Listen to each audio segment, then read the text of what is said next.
Ladies and gentlemen, this content is brought to you by Frankel and Frankel, the best personal injury lawyers in the DFW. If you get into an accident or get hit by a truck, call the Frankels immediately. Because if you call the insurance company, they're going to try to get over it. If you call your mama, she going to panic. You need to call the Frankels and they can tell you what to do step by step. And it's free consultation, which makes them different from some of these other law firms because it's always this payment just to talk to somebody. You may talk to a robot. You may get a call center or something like that. If you call the Frankels, 9 times out of 10, you're going to talk to a Frankel. Let me tell you something. Insurance companies do not like these guys. You can go to their website, frankelfirm.com, scroll to the bottom, and you can see some of the wins from their clients and the money that they made. They have 100 years of combined experience, and they used to defend some of these insurance companies. So they took that experience, knowing how they operate, and they're using it against them to help you. Honesty and transparency go a long way. These people don't even charge you for a consultation. They want to talk to you directly. If you're in the DFW area and you've been into an accident, got hit by a car or a truck, sorry that happened to you. But listen, tap in with the Frankels and tell them that Voch sent you. Call the Frankels first, 214-333-3333, or go to frankelfirm.com. And well, come on inside and get yourself something cool to drink. Swiper no swiping. Hey, Bachi.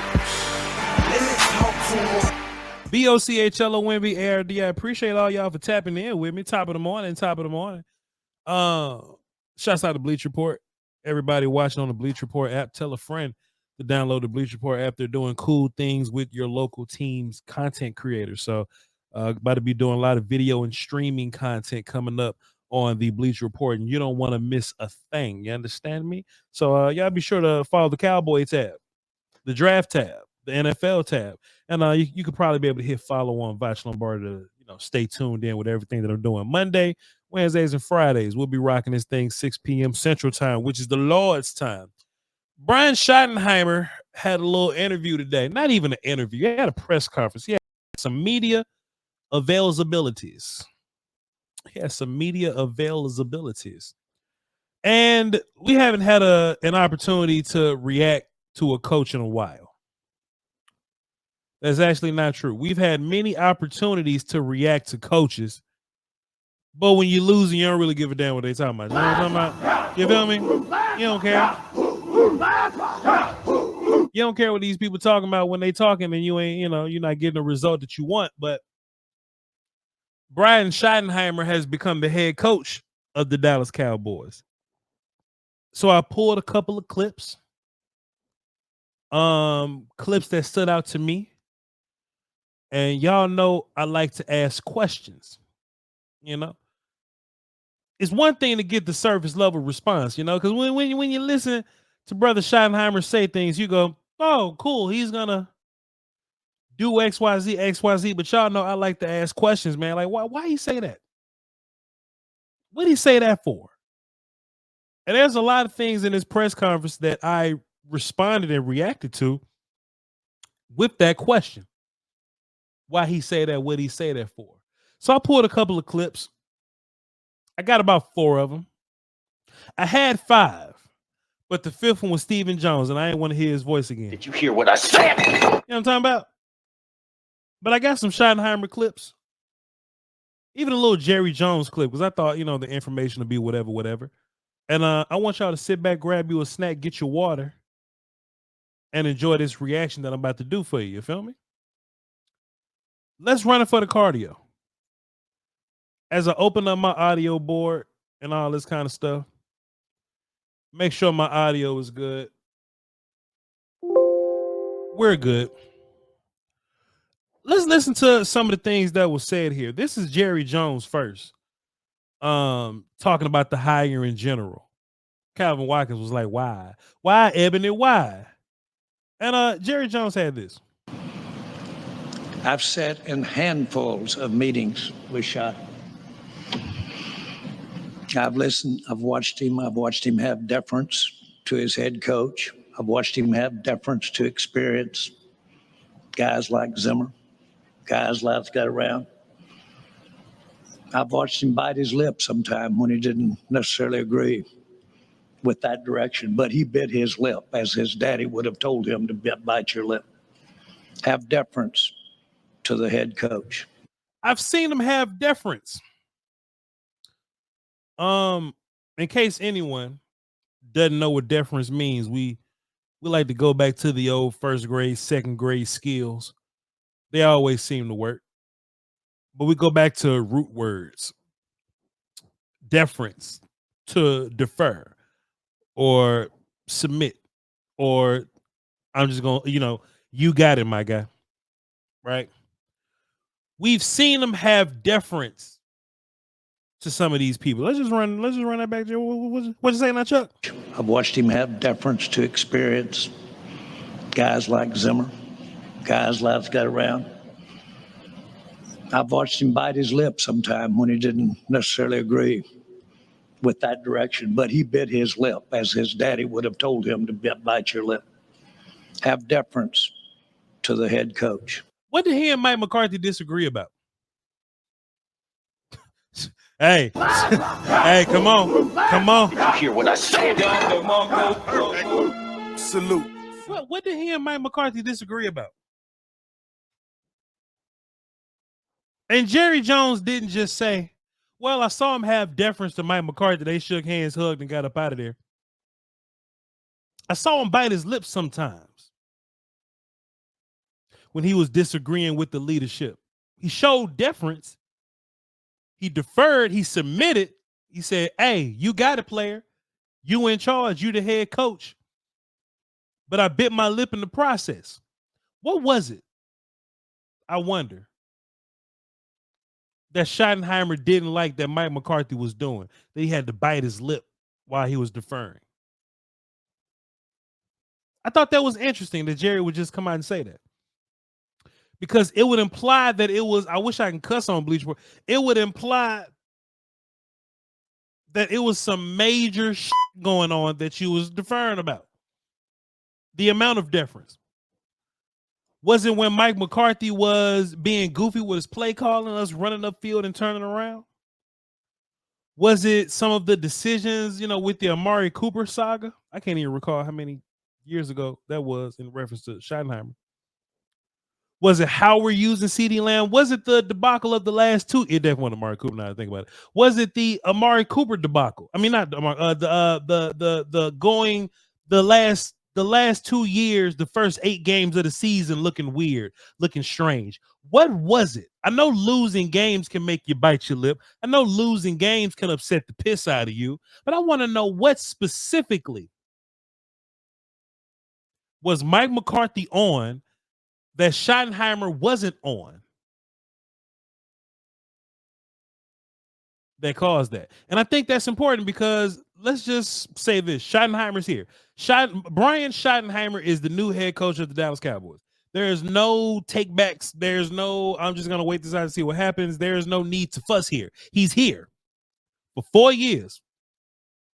Unless he get fired. And then his ass won't be here for 4 years. But he at least here for the next 2 to 3. Never know. I think that's important because Mike McCarthy wasn't a terrible coach. But there were small decisions here and there that cost this team greatly in the end. A lot of it was play calling related. A lot of it was personnel related. This is where Schottenheimer has the advantage. Why I think this is important. Schottenheimer has the advantage because he's had the ability to sit back and dirty Mac on Mike McCarthy this whole time. So now he can run it all back. But everything that Mike McCarthy did wrong that he wouldn't listen to reason about, which is probably why Schottenheimer bit his lip so much, Schottenheimer gets to do those things differently. He gets to keep all the good things that work, all the good things about this squad, all the positive things here. But he gets to cut the fat because Mike McCarthy's ego is not involved. I thought that was interesting. Man, it was like, Coach, scheme-wise, what's going to make you so different from Mike McCarthy? I believe Pat NOC Walker asked this. He asked one of them. But I don't know. Somebody was like, yo, man, it's Todd Archer or something. Hey, Brian, what make you so different than Mike McCarthy? Shotty said this. Mike's one of my best friends. Lies. It's false. No way. Not this time. We created it. Not this time. But I'm willing to hear what you got to say, Brian Schottenheimer. My bad, sir. I'm just trying to run a show here. You was best friends with Mike McCarthy. Go ahead. And when you talk about what Mike and this football team has done over the last 5 years, it's been some incredible success. Yeah. One of my greatest strengths is my ability to create relationships. Why you say that? In reference to you being the new head coach, juxtaposed with the last head coach, with context of what you would do differently, why you say that? Brian Schottenheimer, why you give us that information? We'll keep listening. One of my greatest strengths is my ability to create relationships. Relationships that are built on trust, respect, connection. I'm really good with X's and O's, but I'm great with people. And the type of men that we have in this locker room are excited about that. What that mean? Brian Schottenheimer, what are you saying? Brian's ability to be a people person to some of the players in that locker room, I think they'll be excited about that. What you mean? Chat, sometimes you can get away with a lot of ambiguity by just asking what you mean. When you hear people talking, I like to listen. I shut my mouth. I be listening. And after I'm done listening to you, I don't just assume I know, right? Because I could have just heard him say that. What did he say again? Are excited about men that we have in this locker room. Run that back a little bit. And the type of men that we have. I'll run it back some more. I'm sorry. What did he say? Good with X's and O's. Yeah. But I'm great with people. I'm great with people. And the type of men that we have in this locker room are excited about that. Wow, what? Was Mike McCarthy not great with people? Were they not excited about how great both of y'all are with people? You just great with people, and maybe Mike McCarthy wasn't. I'm not putting words in Schottenheimer's mouth, but I think you can get a feel for a lot of this stuff by simply just. I wonder why he said that. Let's see what else he got. I know I got a couple more seconds in this clip. And so I think as we build this thing out, as the culture comes together of this team. Huh? Why you say the C word right there? And so I think as we build this thing out, as the culture comes together of this team, that's where I feel like my greatest impact will be felt. With the relationships, the ability to communicate. I've always been someone that was very good at having open dialogue, hard conversations, and I've always tried to paint very clear, bright lines. And that's what I plan to do as the head coach of the Dallas Cowboys. Was Mike McCarthy not a great communicator?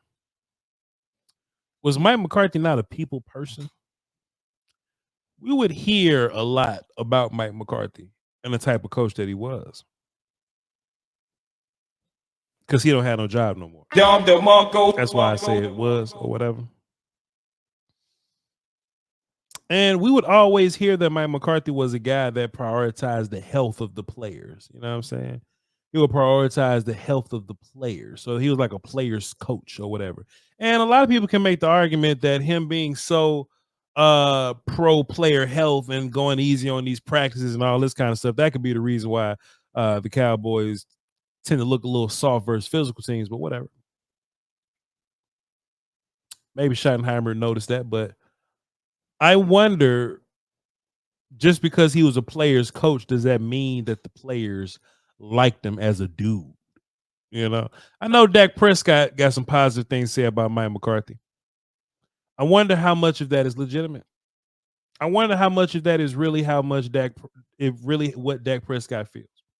Or is it some sort of posturing to show Dak's leadership? Because Dak don't play by this leadership.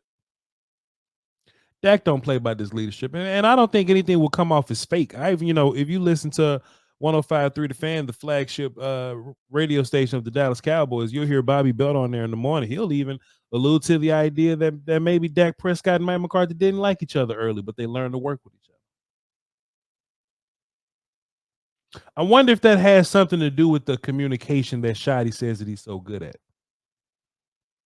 And that's some of the reasons why he's going to be different than the previous administration. Just the communication. Being able to talk about stuff, right? We heard many times from Amari Cooper that he was sick of running upfield and turning around. We heard that many times from him. How many times did we hear about these players going to Mike McCarthy and saying something like, hey, can this happen? And last year it happened. The 2023 season, it happened. We looked goofy as hell for 8 weeks. We was running the field and turning around. Somebody went to go talk to Mike McCarthy. It looked a little different. But that same thing happened at the beginning of this season. Somebody went to go talk to Mike McCarthy, but this time it didn't change well until after that got hurt. I wonder why. Wonder why Schottenheimer said that.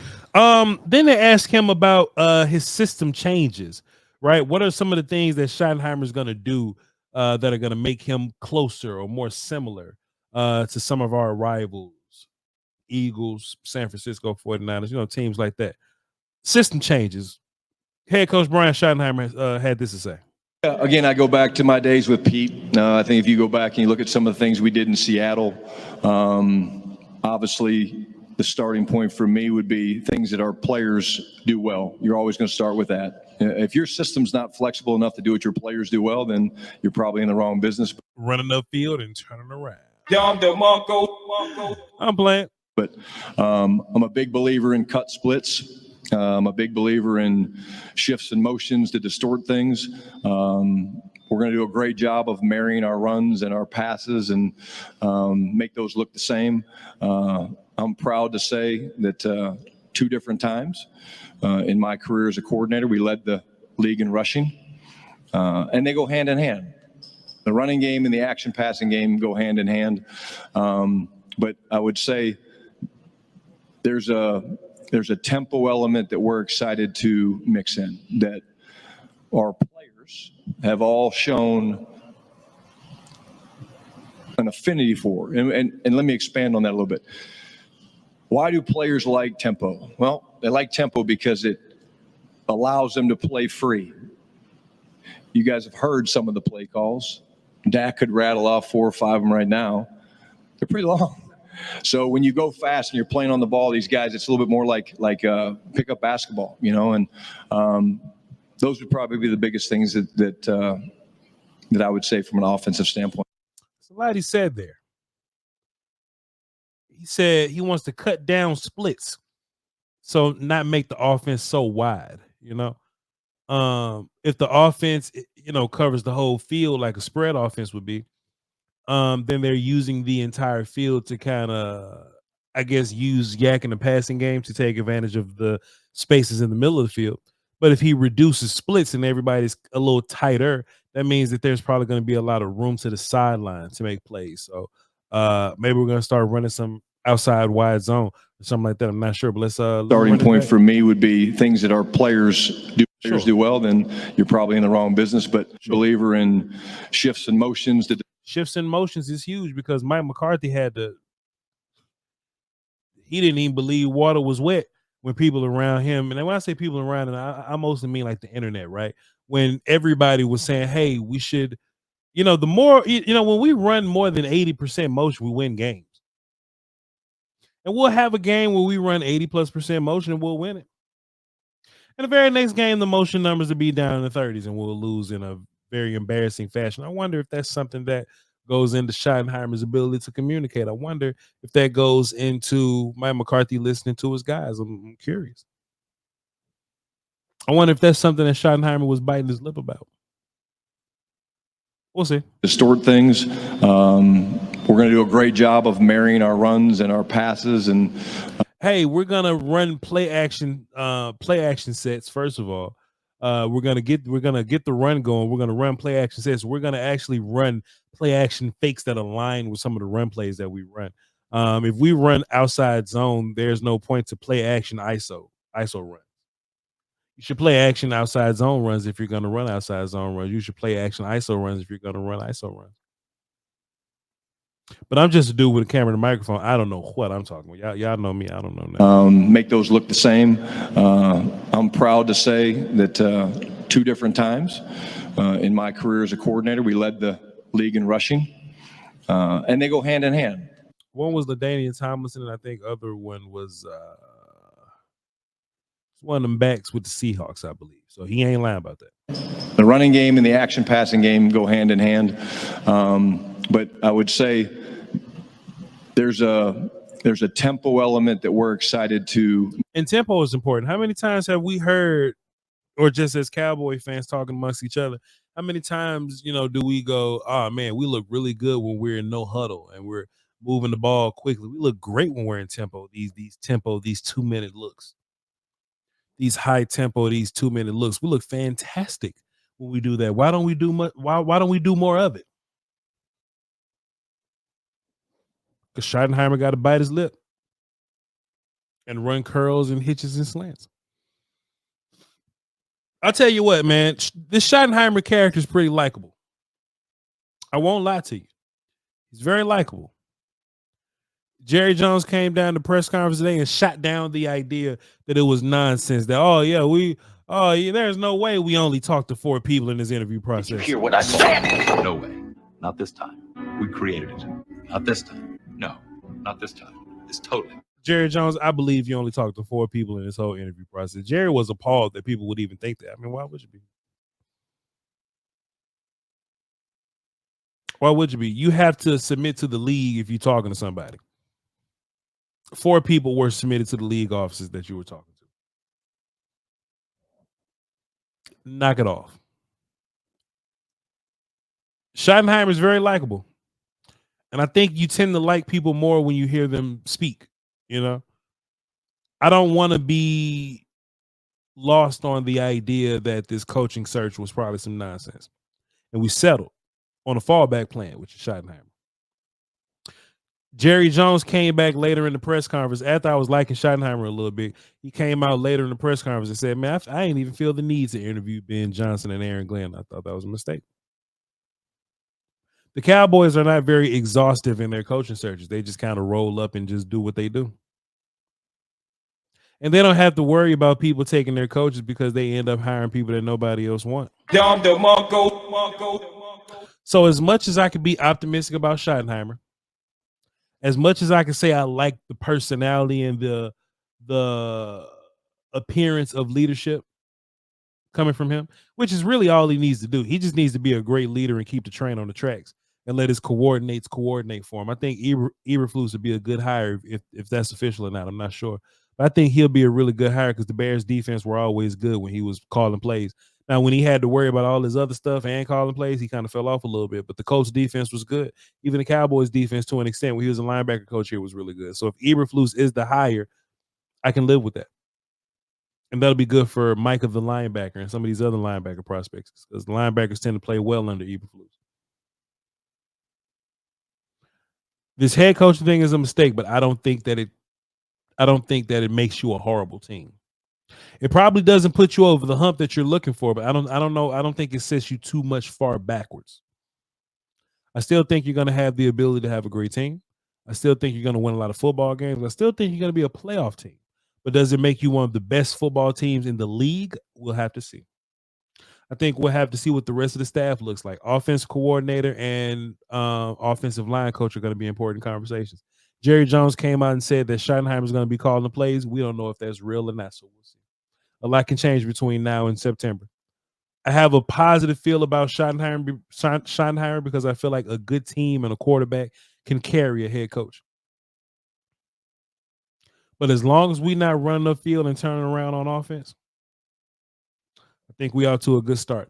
Ladies and gentlemen, I appreciate y'all for tapping in with me. Love y'all. 2 pieces. Download the Bleacher Report app for a friend. I know y'all got it because you're watching me right now. Follow Cowboys, follow NFL, and follow NFL Draft. And be sure to follow Voch Lombardi. I go live Monday, Wednesday, and Fridays here on the platform. I love y'all. 2 pieces. Y'all catch me on YouTube at Voch Lombardi. VOCHLOMBARDI. We're trying to build that Twitter also. I'll catch y'all next time, mate. Love you.